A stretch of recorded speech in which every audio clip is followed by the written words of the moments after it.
how Florida is. You're just grouped in with everyone. Everybody goes there until you get classified. And according to how bad your charges are, your criminal history, it's going to determine what we have levels of prison tiers. I mean, 2, 3, 4, 5 supermaxes. And according to your points and your charges, you know, your history, it's going to determine where you go to. Okay. So I go to receiving. I'm not there long. Receiving's like any other place. You just mixed in with a bunch of guys until you're going to get sent to your permanent camp. Right. They sent me from there to a place called Greensville Correctional Center here in Virginia, which is where they do the electrocution at, they kill people at. It's one of the last real penitentiaries, I would say, in this state. It's one of those places that you walk in and it's almost like you walked into a different world, but it's the streets. You know what I mean? With no pussy. But no, you cannot be. You see dudes drinking, you see dudes shoot dope, you see dudes overdosing, you see dudes get stabbed, you know what I mean? Boys with titties, you know what I mean? Oh, I know about that. Yeah, it's no playground. When you walk in there, one thing for sure, you can act gangster, you can play your role, you can do whatever you might have made it this far, but as soon as you get there, who you really are is going to come out immediately. Yeah, that shit's going to get tested. It's going to get tested. Somebody's going to try you, whether it be over the phone, either just walking past you, for you looking at them. You're going to get tested, and what you do in that moment is going to determine a lot in how your bid goes from there on out. Right. So how is it for, like, obviously I'm white, you're white. In Florida, you know, white boys really aren't getting a lot of play because unfortunately a lot of them fold in the prison system here. How does it go if I'm going to go into like a Virginia correctional institution? How would that all go for, well, obviously you did it, you're white. So how does. You got to wreck. That's what it comes down to. I've seen a lot of it. And I used to get mad because these little flunky white dudes would they knew I would wreck. They knew when we lose a draw, I'm going to go in there. Right. I'm going to beat you, but I'm going in there. You know what I mean? I would give myself, at this point, I still harbor so much anger just from my entire life that I was one of those dudes that if we have a problem, we're going. I'm going to try not to do it here. I don't want to go to the hole. I'm not one of those ones that usually will just crash out in front of the guards. I like to pull you over here and get away with it. If it comes to going there, I would. But you had so many white dudes that would just let dudes walk all over them. And I would disassociate myself from them. You know what I mean? I can't, they might be a nice dude, but if you're getting carried in here and you're letting people clown you, I can't fuck with you. You got to stay away from me. Yeah, because then everybody's looking at you like you're sweet. Absolutely. And I had dudes that I knew, like I told you, I knew going in the cell, this might not end well. You know what I mean? But I'm going in there. Yeah. And that's always respected way more than you pussying out or trying to cop out in front of everybody, or you call somebody in the cell, then they get in there. It's, hey, look, man, this is a big misunderstanding. Let's talk about it. Yeah, no, there's no talking. Once we cross that threshold, once we had this whole, we're going there, we're going there. You're either going to fight me or I'm just going to beat on you. That's what it was. Dudes know who they can test. You know that as well as I do in prison. If you let this one do that to you and this one, the next one's going to come do it to you. But dudes know, bro. He just split dude shit the other day. I might want to go try that guy over there. You know what I mean? Right. Yeah, once they see you got heart and you're going to fight behind your shit, like you were saying, man, like people like that are predators, man, and they know how to pick their prey. Right. It's like people in prison, you know, they'll actually pick fights. Like two people can call the same dude a fuck boy, but he's going to pick who the softer one is because he thinks he can get off on him. Yeah, and it's usually not the dude that they called him a fuck boy from the start. You know what I mean? It's right. Somebody that chimed in. You know what I mean? That he ends up reaching out, tagging or calling him out. Yeah. And that's what prison is. And it's a predator or prey environment. That's exactly. You don't have to walk around or swim around all day like you're a shark. You just got to be willing to take a motherfucker's head off when that moment comes. Yeah, facts, bro. So how does the politics work in Virginia? Gangs, man. Gangland? Dude, I got jumped. The first day I got to prison, I got jumped. Like by these blood dudes, minding my business, got jumped on the basketball court. 3 dudes jumped me. Richmond at the time is where I'm from. Richmond's got numbers. Richmond's known for being violent. The old heads from Richmond let me, it's my first day. I don't even know anybody. I've just hit the major. I get jumped. What did they jump you for though? Like, how did that go down? They were just starting shit. I'm on the Okay. basketball court. I've got a homeboy there that I knew from the jail. We run each other. We're talking. We're just dribbling the ball. You know, it's a half court. Man, we're just shooting the bullshit, catching up. I'm asking him, what's it like here? Yeah. Three dudes approach. What's up? What are This you is talking what it's about? like. They approach. Hey, what's up, man? Let me get the ball. I'm like, yo, we're in the middle of playing ball. We're talking. Now, let me get the ball. Like, ain't nothing happening, man. You know what I mean? So then it goes from they don't know me to it's three blood dudes, soft ass white dude. Let's just run down on him. Dude runs at me. I throw the ball, thinking in my head it's going to hit him in the face like you would imagine. It kind of glances off of him enough for me to just rock off. And then from there, they just jump me and I just turtle shelled. You know what I mean? Just try to keep your teeth intact. You're getting messed up. I ended up getting to run back to fade with the dudes. The blood dudes, you know, violated them. Told them you can't just be out here with the blood dudes. You're not allowed to just go around starting trouble. Right, I right. mean, because you're bringing heat on them. So they violate them right off the gate. Take them in the cell, jump them, do what they got to do, and then my homeboys, the older dudes from Richmond, said, "Well, look, he wants the one-on-one. Like he just got here, the dude that started the shit. He wants to rumble him." Yeah, give me my get backs. That's exactly what I wanted. I wanted my get back. Everybody saw y'all jump me. You know what I mean? Y'all got y'all's thing off. That's cool. Y'all, you didn't beat me. Y'all jumped me. There's a big difference. You know what I mean? So let's run it back. I get a hold of dude and I trash him right out the gate. I'm trying to fight the second dude. I'm not even winded. I'm so hyped up after the first. I'm like, come on, tell the other dude. And by then they're like, look, we're good, dude. You know what I mean? Like, you're not clicking on the head or something. Like, chill. But the gangs, they run it. I think that's all prisons in America right now. And for the most part, Virginia is run by Bloods, man. So did you get down? Nah, man, I didn't. I never did. Neither did I, bro. I was a tattoo man, first of all. Okay. I mean, I learned anywhere I go, I'm gonna find a hustle. Yeah, you're good too, because everybody wants to get ink brand on them. You know what I'm saying? Get wet up. Man, I learned how to, make that gun, make that ink. I could always draw them artistic. I started, running that gun.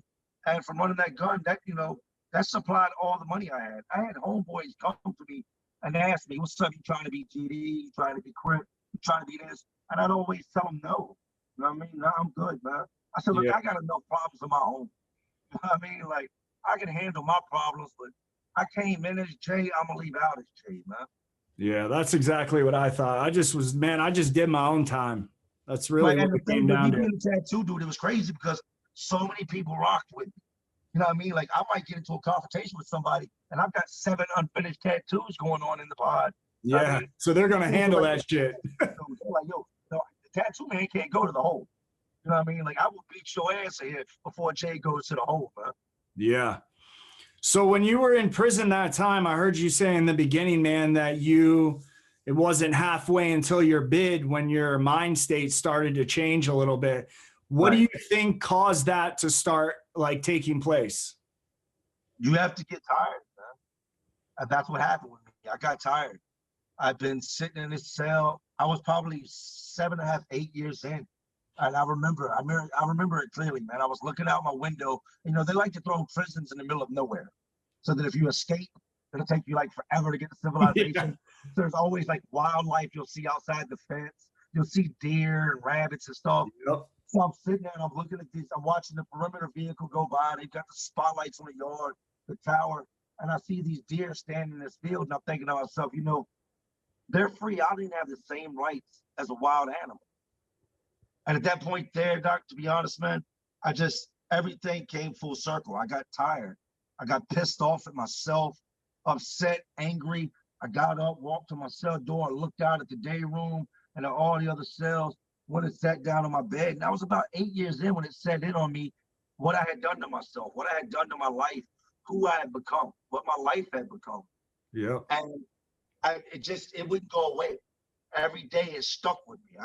I started to feel all this remorse for the things I'd done to people, for the crimes I committed, the people I had hurt, my family that I had put through all this stuff, my child I left behind that I'm watching grow up through penitentiary pictures. It was like I honestly just got fed up with all of it. I was disgusted. I'm looking out to this day room and it goes from this just being about my life and what I'm used to, just like anybody else is used to getting up and going to work. I was so accustomed to just waking up every day in prison and going through the routines and chow, then it become normal. Now I'm at the point where I hate it. You know what I mean? Looking Yeah, back at my past, I hate it. The stories I tell of what I used to do, I hate. At that point there, I knew something's got to change, man. This isn't who I am. I'm done with this. yeah. Same thing kind of happened for me, man. Like you said, that pain and your circumstances, and you just look and you're like, man, this for me. I was like, man, this can't be what my life's gonna be like. Right. And that's what it was, you know? And it's crazy because I started off so young, like I told you, at 10 years old, that by the time you've been to detention center, you know, you've been upstate, you've been to these different programs they tried to put you in as a juvenile. Now you hit jail. You're not scared of jail. You've already done this. Then Exactly. it's time, are you going to prison? I'm not scared of prison. I've already done this. But Right. then it gets to a point where you're so used to doing it that it's either, all right, I'm going to do this forever or something's got to change. You know what I mean? And what for me, what changed was I knew right away everything that I enjoy that I know is bad, I've got to stop fucking with. I've got to. People, places, things, all that shit, I've got to let go. I've got to succumb to the one thing that I've always been the most afraid of in my life. And that one thing is being normal. I Yeah. have to be normal. I feel the same way, man. I was almost going to answer that for you. So my thing in life, what I was afraid of was success, because I had never had it in you know, something that I worked and earned for, like you. Like, we can go out and jack shit or rob Right. a car or whatever, but when you don't work and earn it, you don't respect it, and you Right. think shit's just, you become entitled, really, is what it It's comes not, it down has no to. value. It has no Right, value. exactly. It holds no weight. So, Right. you know, you got out of prison. Like, how was that transition for you getting out? Doc, it was scary, bro. When I mean scary, I remember that day I went to a Walmart because all I had on was my people had brought me some clothes up to the prison to change out in. I took the bus. I didn't want to be picked up from prison. I've been gone over 10 years. I needed some time to kind of unwind before I just was in the, you know, back in the company of my loved one. Right. We go to Walmart that night, Doc, and you got to think prison's very bland. You know what I mean? It's not Yeah, a whole the bunch of bright colors. colors everywhere. It's the same colors everywhere you look. Yeah. Gold colors, orange, you know, penitentiary orange. There's not a lot of colors. I walk into Walmart. I'm in there a total of about 5 minutes. And I had to go back to the car because I had a panic attack. There was just Yep. so much going on. People walking in my space, people too close to me. You know what I mean? Things that in prison is an automatic violation. You go, you know what I mean? Like, you're all up in my area. People bumping into me with carts. I'm like, I'm freaking out. I'm doing everyday normal stuff now, and I'm freaking out. You know what I mean? My wife, Crazy. my girlfriend at the time, she was like, "What is wrong with you?" And here it is. I just left a place that's filled with murderers, rapists, robbers, and I'm scared to death in the middle of a Walmart. Scared. There's Crazy. no conflict, nothing. It's just, it was just so much of too much at one time. Yeah, it was like a sensory overload. Yeah, dude, it was. I'm looking, and not only that, everything has changed. I've been gone a decade. I'm trying to process everything that I'm seeing, and it was exactly what you said. It was a sensory overload. So how long, like, okay, so you get out, you're going through that thing. How long do you think it took you before you could let someone walk behind you and not have your back to the wall, shit like that? How long did that all take? I still struggle with it. That's To this real. day. I've been out over 6 years. There's certain things that I'm smart enough to know not to act on it because I know it's just a lot of what's been ingrained in me. But I Yeah. still, the slightest noise behind me, and I'm 360 immediately.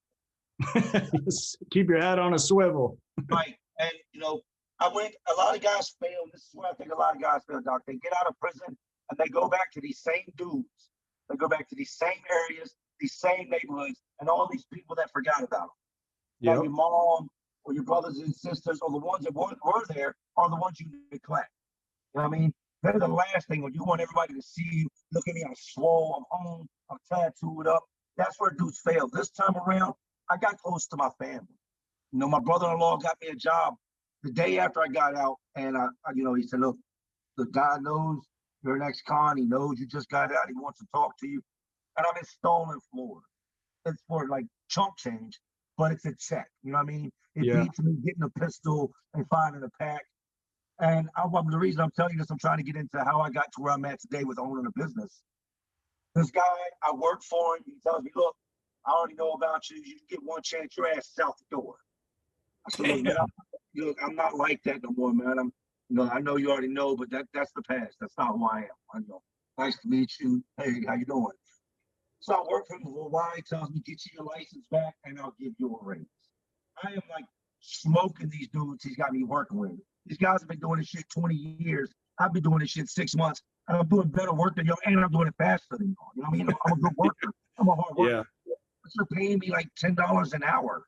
This guy's making $19 an hour. Damn. But I'm not one of those guys to go, about this guy, that, or that. I need more money. I get my license, the guy shits on me.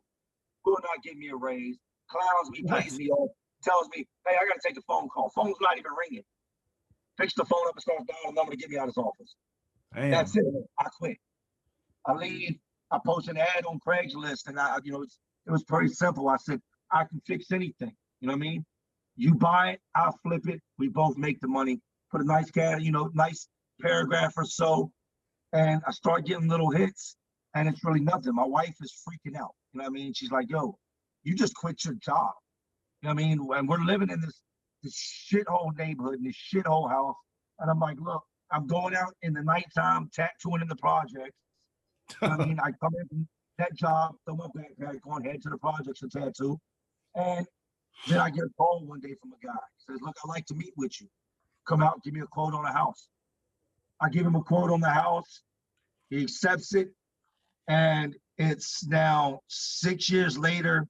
He's one of my main investors. And there's been years that we've done 1.5 or better dealing with this guy, man. Damn. We came home one day and everything changed. We came home one day. My son, at this point, I got out. My son was older now. And he's, I've got custody of him. I got custody of him 4 months after I got out. I left when he was 2, came home when he was 12. I got my shit together. You're going with that. That's what's up, bro. There's a dead body laying in the front yard. Somebody drove by our house and threw a dead guy out their car. Damn. Into our yard. So I tell my wife, I'm like, look, we have to get out of here. I've got to get us up out of here. Like, we're sitting outside one night. She's like, they're letting off fireworks. I'm like, those are gunshots. Get out, get out, get out. That's crazy. They're popping out here. This guy, he hits me back on the ad. I do the first house. And at first, dude, I'm cutting wood with hand saws. I'm hammering every nail. I get my first little check from doing that job. I pay all the bills because they're behind. And I kept at it. 6 years later, 3 trucks, a warehouse, 8 employees, That's what's up, bro. Life, man. It's a good life, Doc. Yeah, man. I salute that, bro, because I know, like, it's not easy, man. Like, once you go through that life, sometimes it's not easy to change. I think that, though, you had, obviously, like myself, had that determination to let the past be the past and move forward. And I definitely salute you for that. And I appreciate you coming on the channel. I know you have a YouTube channel. And so if you want to shout out that, go ahead, bro. And y'all know what it is, man. It's Jay Williams, Let's Live Life. And we back in here, man. And I also have watched some of your videos and like I was saying in the beginning, what's cool about the way you do your videos is you keep it real, but in like each episode you do, every time you compare something to someone else, you're like, you explain how this can lead to that. And that's because you went from that to that. So I feel like you have a good message for younger people out there. And that's what I'm trying to do. It's the gift and the curse, man. You want to give them the story, but not leave them with the impression that that's okay. Exactly. Let them know there's another way. That's what's up, man. So yeah, if you guys haven't, go ahead and subscribe to that channel and turn post notifications on all. So every time we drop an episode, you can hear it first. And with that, it's DOC TV and we're out. Salute.